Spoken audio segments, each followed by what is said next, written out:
السلام عليكم ورحمة الله وبركاته.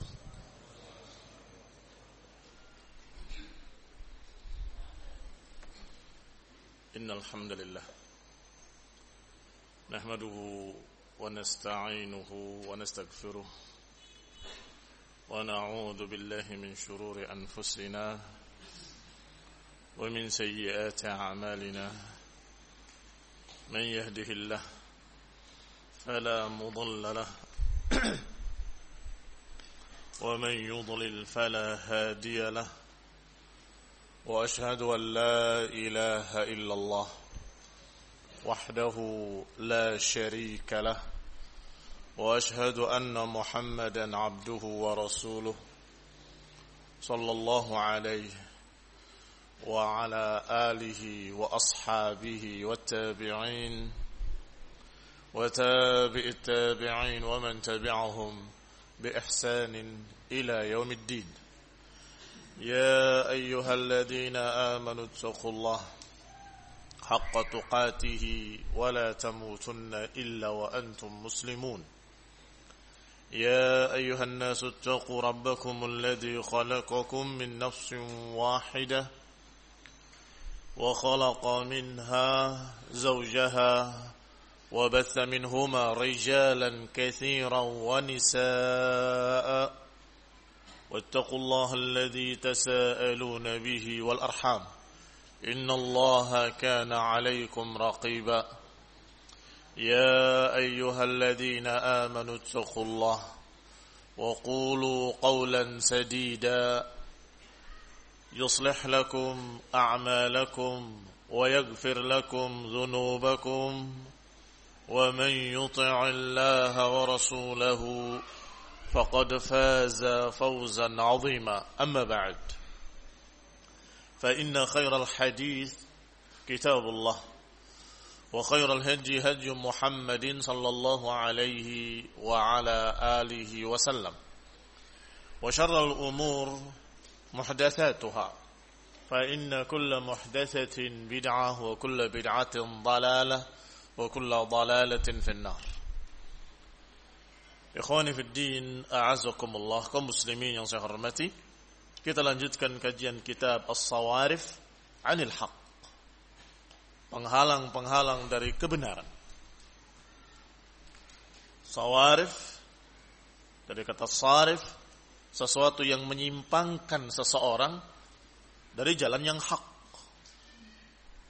Disebutkan oleh beliau beberapa sawarif, dan yang sudah kita bahas 3 sawarif anil haq.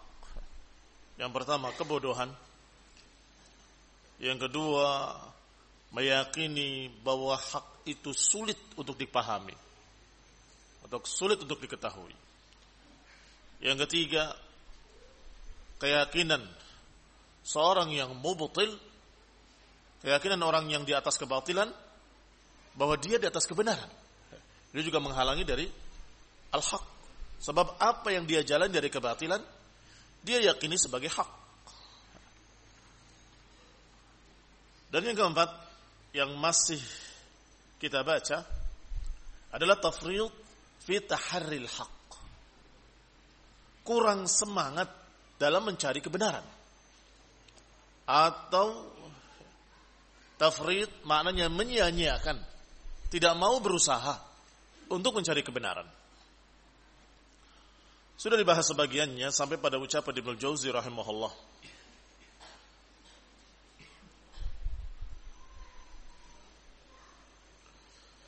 Sebelumnya terakhir kita bahas ucapan Syekh al-Imam Al-Mujaddid Muhammad ibn Abdul Wahhab rahimahullah yang menyatakan wa ma'lumun annahu la yaqbalul haqq illa man talabahu. Sudah maklum, sudah sama-sama diketahui bahwa enggak akan menerima kebenaran kecuali orang yang mencarinya. Lihat, perhatikan ucapan beliau ini. Ucapan yang dalam maknanya. Bahwa enggak akan menerima kebenaran kecuali orang yang mencarinya. Kalau orang yang enggak mencari, dikasih kebenaran pun enggan menerimanya karena enggak nyari. dan dia nggak semangat untuk mencari, kamu ngomong apa? Dia nggak peduli. Tetapi orang yang yatlubul haq, mencari kebenaran, maka ketika diberi kebenaran, yakbar, dia menerima. Karena memang selama hidupnya dia keluarkan upayanya, dia keluarkan segenap usahanya untuk mencari kebenaran. Maka ketika datang kebenaran, dia bersyukur, alhamdulillah, ja'al haq, telah datang kejelasan, telah datang kebenaran, maka dia akan menerima. Qala Ibnul Jauzi rahimahullah, al-musibatul 'uzma,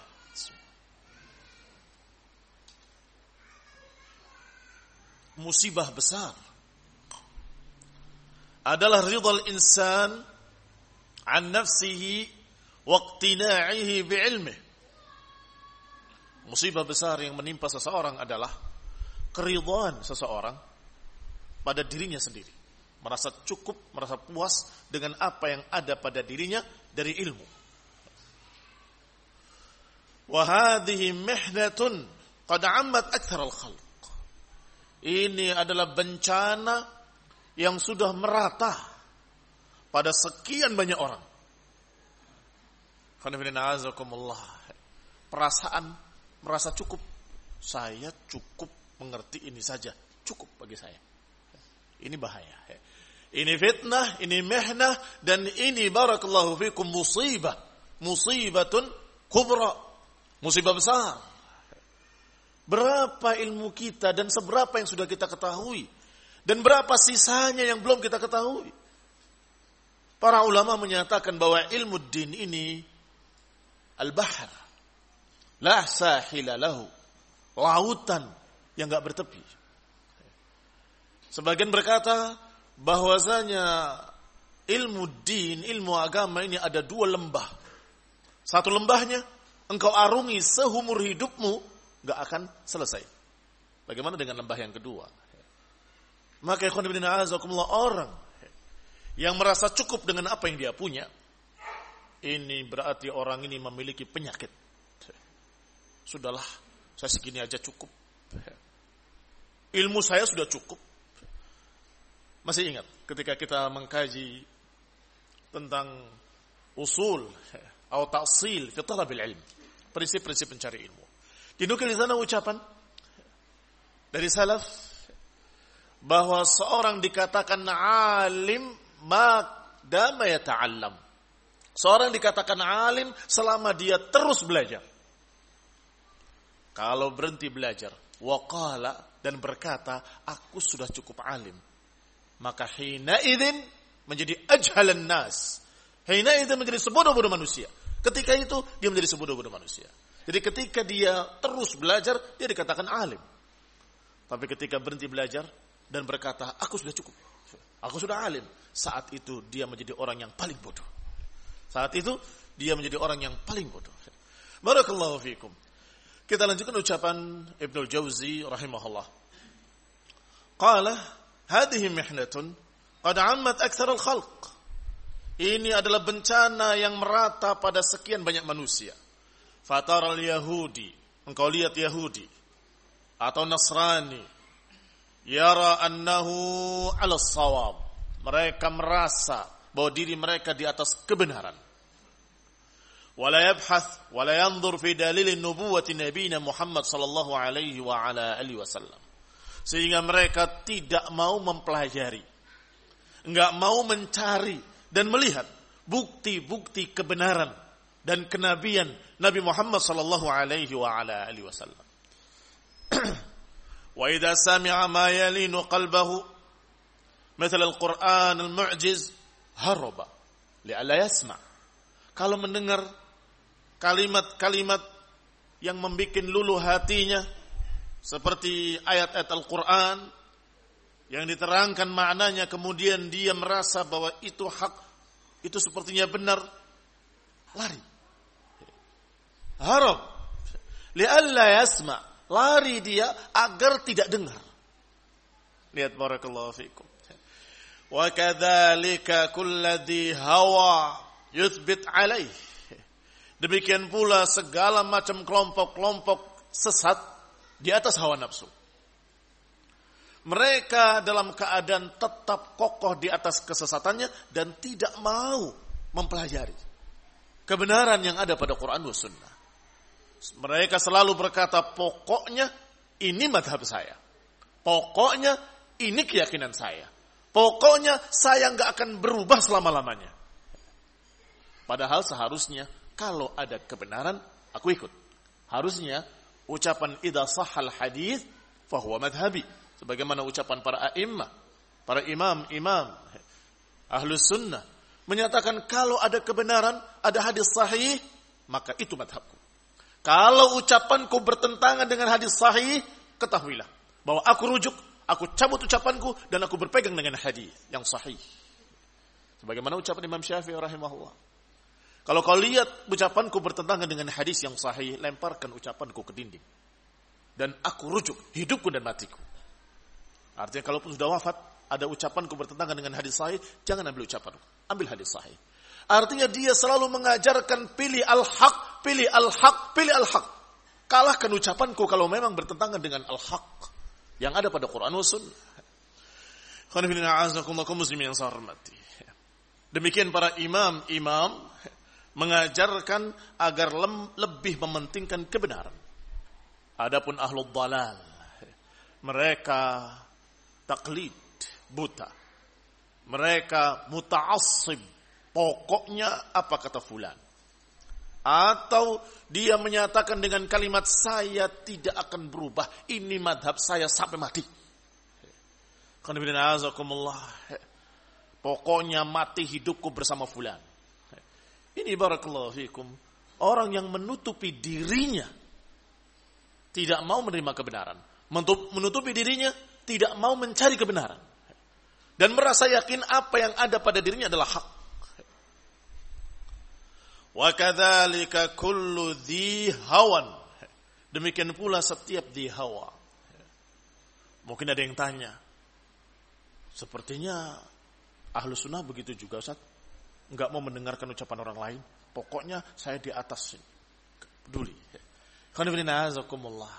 Diajarkan oleh para ulama untuk menjauhi ahlul hawa setelah terbukti kalau mereka menyelisih al-haq. Adapun ketika seseorang dari ahlu sunnah menyampaikan hujjah-hujjah yang kamu berbeda dengan dia, kata Imam Syafi'i, sungguh kalau ada orang yang datang kepadaku menyampaikan ilmu, aku dengar. Jangan-jangan aku yang salah. Lihat imam, bahwa imam.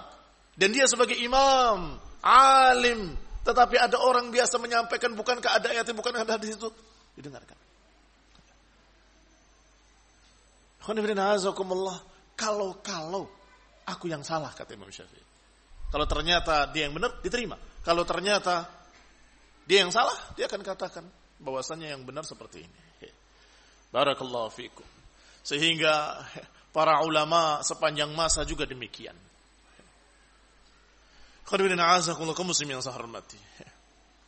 Pernah terjadi seorang anak muda menyampaikan bahwa riwayat-riwayat yang dibawakan oleh Syekh Rabi, oleh Syekh Fulan, itu riwayat dari seorang kadzdzab, seorang tukang sihir, seorang dhal. Kata salafiyin, ini apa betul? Lihat kitabnya halaman sekian dalam Syiar A'lamin Nubala. Lihat dalam kitab ini. Salafiyin membuka dulu, tidak langsung membantah. Jangan-jangan benar dhaif. Karena dia membawakan buktinya ilmiah, membawakan kitabnya, membawakan halamannya, membawakan buktinya. Baik, dibuka. Tentang Khalid Al-Qushari. Khalid Al-Qushari yang menyatakan dhahu dhahayakum fa inni mudahin bi Ja'ad bin Dirham. Sembelihlah sembilan kalian, kami akan menyembelih Ja'ad bin Dirham. Turun dari mimbarnya sembelih. Wa kana dhalan, ternyata dia adalah seorang yang sesat, seorang yang begini, seorang yang begini, seorang habis ditahdzir atau diucapkan dengan jarh. Dilihat dulu, setelah dilihat ternyata anak muda tadi salah paham, menceritakan yang disembelihnya, bukan menceritakan Al-Qusharinya. Paham? Maka dipenggal lehernya. Wa kana, maka dia adalah seorang yang dhalan dan dia begini, dia begini, dia begini. Dikira Khalidnya Al-Qusyari yang dikatakan dhalan. Terburu-buru. Langsung, ternyata riwayat yang biasa dibawakan mereka, ternyata orangnya begini. Padahal bukan cerita tentang dia. Tetapi asyahid yang menjadi bukti yang sedang kita bahas adalah tidak langsung dibantah. Dilihat dulu apa iya. Kalau iya, walaupun dari syekh manapun, kalau ternyata riwayatnya dhaif, apalagi maudhu, apalagi dari seorang kadzab, ngapain? Kita terima. Mungkin akan diingatkan syekh, ternyata hadis itu dhaif, atau maudhu, atau palsu. Maka ya khonibina azakumullah, demikianlah seharusnya ahlus sunnah. Maka ahlus sunnah mentahdzir, menjauhi kelompok tertentu, menjauhi orang tertentu, menjauhi fulan wa fulan, setelah terbukti kalau mereka yukhaliful haq wa mu'anid. Mu'anid yang dia menentang kebenaran. Bukan hanya tidak menerima, menentang kebenaran. Maka dijauh. Qala, dikatakan selanjutnya oleh Ibnul Jauzi rahimahullah, imma li'annahu madhhabu abihi wa ahlihi aw li'annahu nadharan fara'ahu sawaban wa lam yanzur fima yunaqiduhu wa lam yubahith al-ulama liyubayyinu lahu khata'ahu. Kenapa mereka ahlul hawa bersikukuh dengan pendapat sesatnya dan tidak mau peduli dengan nasihat orang lain? Enggak peduli dengan berbagai macam bantahan-bantahan, hujjah-hujjah yang qat'iyah dari Quran wa sunnah. Enggak peduli. Mengapa demikian? Imma li'annahu madhhabu abihi wa ahlihi. Bisa jadi karena itu madhab keluarganya, madhab nenek moyangnya, saya ikut mereka. Mengikuti kebiasaan jahiliyah. Bahwa nenek moyangku ala ummatin wa inna ala atharihim muqtadun. Nenek moyangku di atas satu jalan dan kami ikut mereka. Dan itu paling sering, paling banyak. Bahwa ini sudah kebiasaan dari dulu. Ini sudah madhab kita. Ini sudah perkara-perkara yang dari ab'an jad. Awli annahu nadhara nadhratan fara'ahu sawaban. Atau melihat sepintas saja. Kayaknya ini benar. Saya enggak peduli. Tidak melihat hujjah-hujjah. Hanya melihat sepintas. Kalau apa yang dipegangnya adalah hak, kemudian dia tidak mau mendengarkan ucapan-ucapan siapapun. Walam yanzur fima yunaqiduh, dan tidak mau pula melihat hujjah-hujjah yang membantahnya. Walam yubahithul ulama, dan tidak mau bertanya kepada para ulama agar mereka menerangkan kesalahannya. Tak mau. Wa bayyana Ibnu Syekh Al-Hizamiyin rahimahullah anna tafrit ahli al-bid'ah fi tahri al-haq fi al-aqaid huwa sababu dhalalihim. Diterangkan oleh Ibnu Syekh Al-Hizamiyin dalam kitab Madkhal Ahli al-Fiqh wal Lisan. Qala, dia berkata, tafrid ahli al-bid'ah, kelalaian ahli al-bid'ah dalam mencari kebenaran. Tafrid artinya tidak berusaha dengan sebenar-benarnya, tidak mau mencari kebenaran dalam masalah akidah, prinsip-prinsip. Inilah sababu dhalalihim. Ini sebab kesesatan mereka. Jadi apa sebab kesesatan mereka? Mereka enggak semangat belajar, enggak semangat mencari, enggak semangat bertanya pada ulama, enggak semangat membuka kitab-kitab para ulama.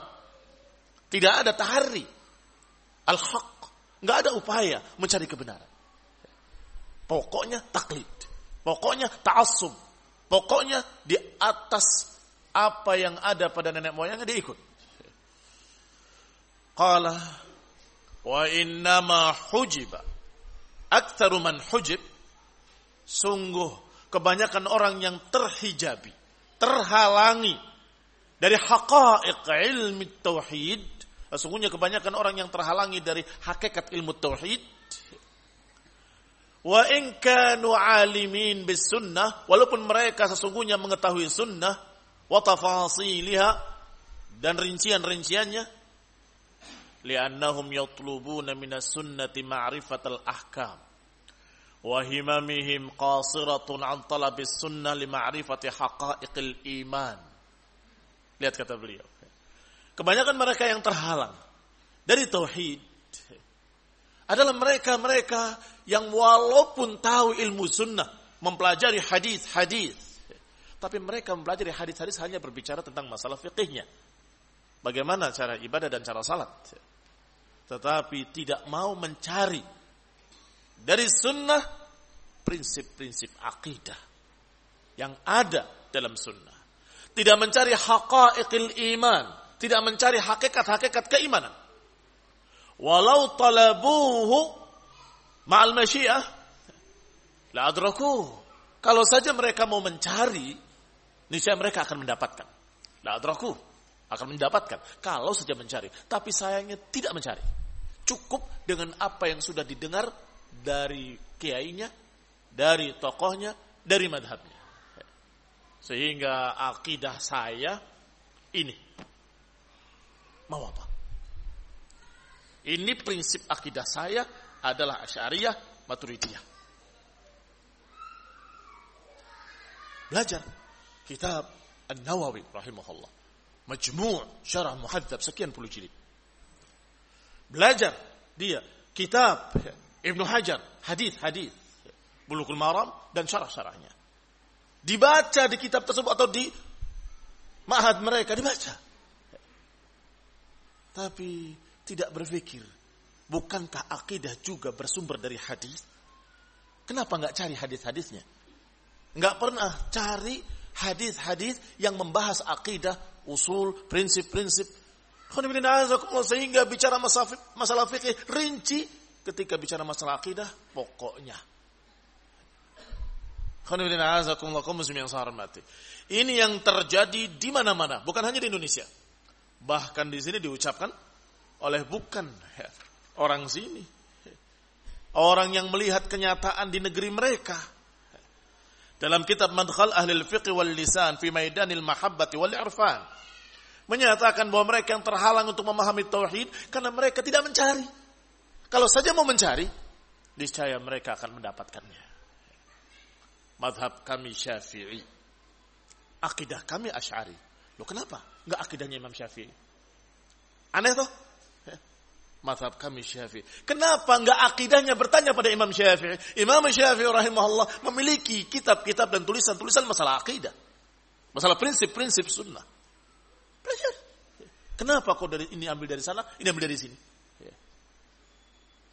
Kita ambil akidah kita dari salaf, kita ambil akhlak kita dari sufi, kita ambil ucapan siapa itu? Hasan al-Banna. Ini sebaliknya, akidah dari Asy'ariyah, fiqih dari Syafi'i, suluk dari Naqsyabandi. Kok oplosan gitu? Kenapa enggak cari semuanya dari kitab sunnah? Cari dari imam ahlus sunnah, Imam Syafi'i, Ibnu Hajar al-Asqalani, An-Nawawi rahimahumullah, semoga Allah merahmati mereka semuanya. Mereka juga membahas, mereka mempelajari. Dan betapa banyaknya ucapan An-Nawawi, walaupun beliau dari satu sisi tergelincir dalam beberapa masalah, tetapi beliau bukan Asy'ariyah. Bukan. Karena dia berbicara dan membantah prinsip-prinsip Asy'ariyah. Walaupun saya katakan tadi sebagai manusia, ada ketergelinciran dalam masalah perkara-perkara tertentu. Rahimahumullah wa ghafarallahu lahum. Semoga Allah memaafkan mereka dan mengampuni mereka. Kembali kepada kita. Qala rahimahullah, walau talabuhu ma'al masyiati la adrakuh. Kalau saja mereka mau mencari akidah, prinsip-prinsip tauhid dari sunnah-sunnah, dari dalil-dalil, la adrakuh, mereka akan dapati. Fahimamuhum munsarifatun ila mahabbati dunya wa manasibiha. Berarti pemahaman dan semangat-semangat mereka hanya tertuang pada satu perkara, yaitu mencintai dunia dan kedudukan dunia, warif'ah fiha, dan menjaga kemuliaan di dunia. Karena kalau dia alim dalam bidang fikih, dia akan menjadi tokoh ini, akan menjadi menteri itu, atau akan menjadi menjadi qadil qudar ila akhirih. Wa qad sarahat qulubuhum fi aknafid dunya. Hati-hati mereka terkungkung dalam masalah dunia. Wa ansarafat an aknafil akhirah. Mereka berpaling dari tujuan-tujuan akhirat. Kalau saja mereka mencari dengan ikhlas, mencari keselamatan, mencari kelurusan dalam Quran dan Sunnah ada. Dalam hadis ada. Dijelaskan tauhid sangat jelas dalam Quran. Baca satu ayat saja sudah sangat jelas. Sudah pernah kita sampaikan dalam kajian akidah. Masalah meminta pada jimat, pada kuburan dan sebagainya, sangat banyak ayat yang bisa dipahami, menunjukkan bahwa perkara-perkara tersebut batil, sudah banyak. Afara'aitum ma tad'una min dunillah? Apakah kau tidak lihat yang kalian berdoa kepadanya selain Allah? Kalau engkau dikehendaki oleh Allah dengan dhurrin, hal hunna kashifatu dhurri? Apakah benda-benda itu tadi bisa menghalangi madarat dari Allah yang Allah tentukan? Au in aradani birahmatin, hal hunna mumsikatu rahmatih? Kalau aku dikehendaki oleh Allah dengan rahmat, apakah benda-benda tadi bisa menghalangi rahmat itu? Taib. Ajibu. Apakah ini enggak cukup? Jelas atau enggak jelas? Sangat jelas.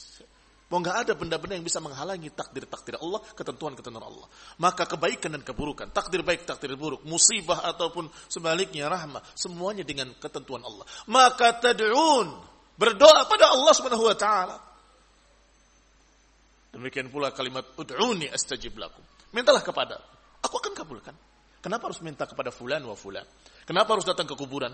Kenapa harus minta kepada orang mati? Kenapa harus minta? Sangat jelas juga. Tapi masalah asma dan sifat, mereka menyimpang ke sana kemari. Baca satu ayat saja. Laisa kamitslihi syai' wa huwa as-sami'ul basir.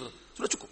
Terbantah mereka-mereka yang menolak sifat dan terbantah mereka-mereka yang menyamakan Allah dengan makhluk. Alhamdulillah. Allah katakan laisa kamitslihi syai', tidak serupa dengannya sesuatu apapun.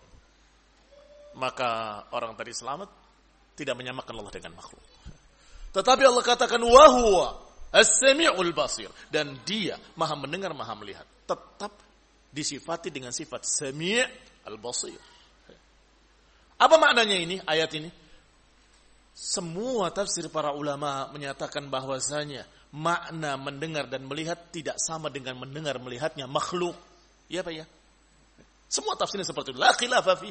Bahkan sepintas kamu baca saja akan terpahami seperti itu. Bahwa tetapkan sifat sami', tetapkan sifat basir, dan katakan laisa kamitslihi. Dan lakukan seperti itu pada semua sifat. Ini kan mendengar dan melihat sama kalimatnya. Manusia juga mendengar, manusia juga melihat. Tetapi jangan sifatnya yang ditolak. Tapi katakan sifat Allah mendengar tidak sama dengan sifat mendengarnya makhluk. Katakan seperti itu pada semua sifat. Allah menyebutkan tangan, katakan seperti tadi. Allah menyebutkan mata, katakan seperti tadi. Allah menyebutkan dengan sekian banyak sifat, katakan seperti tadi. Bahwa itu sifat Allah tidak sama dengan sifat makhluk. Tangan Allah tidak sama dengan tangan makhluk. Alhamdulillah. Kaidahnya ada dalam Quran. Masalahnya la yatlubun. Masalahnya mereka tidak mau mempelajari, enggak mau mencari. Pokoknya dari dulu kita begini. Madhab kami begini. Ini azakumullah yang akhirnya menghalangi mereka untuk bisa memahami ayat-ayat dan hadis-hadis. Kembali kepada kitab.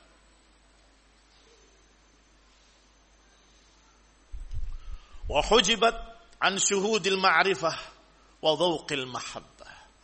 Akhirnya terhalangi mereka untuk menyaksikan kebenaran-kebenaran. Dan tidak bisa merasakan cinta kepada Allah Subhanahu wa taala dengan sebenar-benarnya. Walam yatajawazu surat asy-syari'ah wa dhawahirul ahkam ila haqa'iq asrariha wa madlulatiha min al-ma'arif al-ilahiyyah. Qul inna a'azakumullah. Mereka tidak bisa terhalangi untuk bisa memahami syariat dengan terjaga, tidak keluar dari syariat. Terhalang mereka untuk bisa memahami dhahir-dhahir ahkam, hakikat-hakikat, rahasia-rahasia yang ada di dalamnya, dalam tafsirnya, dalam semua pengenalan-pengenalan ilahiyah. Pengenalan-pengenalan ilahiyah. Falam yushriq fi qulubihim syai'un min anwaris sifat. Sehingga tidak bercahaya di hati mereka cahaya-cahaya sifat-sifat Allah Subhanahu wa taala. Wala ma'ariful af'al, juga tidak mengenali tentang af'al. Af'alullah Subhanahu wa taala, tidak mengenali. Hatinya tidak kenal sifat-sifat Allah karena semua ditakwilkan. Alasannya imam fulan. Padahal tidak demikian keadaannya. Kaum muslimin yang saya hormati. Mereka selalu taklid dengan madhabnya, taklid dengan tokohnya, taklid dengan kiainya, dan kemudian tidak mau menerima ayat, enggak mau menerima hadis. Padahal ayat tadi sangat jelas menyatakan, laisa kamitslihi syai' wa huwa samiul basir. Allah tidak sama dengan makhluk. Yakini. Tapi ingat, Allah memiliki sifat pendengar dan melihat. Masya Allah, kaidah yang sangat agung dari Allah langsung subhanahu wa ta'ala. Artinya terima sifat dan jangan samakan dengan makhluk. Selesai. Gampang sesungguhnya. Maka semua sifat-sifat, kalau Allah katakan dalam Al-Quran, yadullah fawqa aydihim, apakah kita salah kalau kita menyatakan tangan Allah? Marah-marah mereka. Kamu menyamakan Allah dengan makhluk, kamu mengatakan Allah mujassim. Sebentar. Kalian tidak memahami apa yang dikatakan oleh Allah SWT. Allah katakan yadullah, tangan Allah. Ya tapi maksudnya, jangan pakai maksudnya. Kamu tidak tahu, saya tidak tahu, dan seluruh manusia enggak ada yang pernah melihat Allah. Jangan pakai maksudnya. Katakan tangan Allah, tapi yakin tidak sama dengan tangan makhluk. Selesai? Masalah seperti ini yang sangat jelasnya menyimpang dua golongan. Satu golongan mengatakan Allah punya tangan seperti makhluk. Akhirnya mujassim. Mathil. Satu kelompok lagi menyatakan tidak, Allah tidak punya tangan. Nah ini bagaimana ayat ini? Yaitu maksudnya bukan tangan. Maksudnya bukan tangan itu kata siapa? Ada dalam Quran, ada dalam sunnah? Kalau enggak ada, berarti lancang. Berani-beraninya menyelewengkan makna-makna Al-Quran kepada makna lain. Kalau saja makna tangan itu kekuatan pada beberapa tempat, itu pasti ada qarinah. Pasti ada qarinah. Qarinah itu tanda-tanda. Seperti disebutkan bi aidin wa innala musi'un. Kata para ulama, aid itu kekuatan. Bukan yad. Aid. Tetapi kalau disebutkan dengan kalimat yadayya, dua tanganku, atau disebutkan oleh Allah Subhanahu wa taala dengan qabdatuhu, dalam genggamannya, mau ditakwilkan apa? Mau diselewengkan kemana? Assalamualaikum warahmatullahi wabarakatuh. Kita lanjutkan insyaallah pada salat zuhur باذن taala. Subhanakallahumma hamdaka la ilaha illa anta astaghfiruka wa atubu ilaik. Wassalamualaikum warahmatullahi wabarakatuh.